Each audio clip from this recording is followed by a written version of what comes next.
time to consider cleaning up your garden. Proper garden sanitation plays a key role in controlling pests and protecting your plants for the next growing season. Fallen leaves and old plant debris are perfect hiding spots for pests. If left untouched, problem insects and even diseases can overwinter and re-emerge the following year.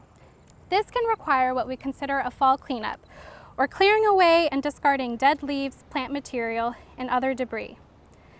Some of the most common pests that require a fall cleanup include those found in the vegetable garden, such as cucumber beetles, squash bugs, and asparagus beetles. However, not all debris is harmful. It also provides valuable winter shelter for beneficial insects such as pollinators and natural predators. So, if your garden hasn't had any pest issues, consider leaving behind some leaves and dead plant stems to help these insects survive. Keeping the garden and the landscapes clean is a balancing game. Remember, gardens that have had a history of pest issues should be tidied up to prevent the same issue from happening next year.